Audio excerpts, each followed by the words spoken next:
Praise the lord. August 1వ తేదీ 2024.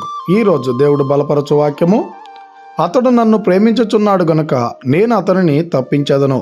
అతడు నా నామమును నెరిగినవాడు గనుక నేను అతన్ని గణపరచెదను.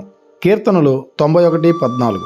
ప్రేమైనటువంటి దేవుని బిడ్డలారా, ఈ ఆగస్టు నెలలో అడుగుపెట్టినటువంటి మనతో బలపరచడానికి దేవుడు తెలియపరుస్తున్నటువంటి మాట, ఆ యేసుక్రీస్తు ప్రభువును వాని కనుక మనము ప్రేమించగలిగితే అతడు మనకు ఈ నెల మొత్తము ఏ కష్టము రానికుండగా, ఏ వేదన తగలనీయకుండగా, ఎలాంటి అనారోగ్య పరిస్థితులు రానికుండగా, ఎలాంటి ఇబ్బందులు కలగనీయకుండగా ఆ దేవాది దేవుడు మనల్ని అందులో నుంచి తప్పించేటువంటి వాడిగా ఉన్నాడు. తప్పించడం మాత్రమే కాకుండా నిన్ను నన్ను ఈ నెల మొత్తము ఘనపరిచేటువంటి వాడిగా ఉన్నాడు. నలుగురిలో మంచి పేరు తెప్పించేటువంటి వాడిగా ఉన్నాడు గనక ఇకనైనా యేసుక్రీస్తు ప్రభువుని వారిని మనం ప్రేమించేటువంటి వారంగా ఉండాలని కోరుకుంటూ ఈ దిన వాక్యం ద్వారా దేవుడు బలపరచును గాక. ఆమేన్.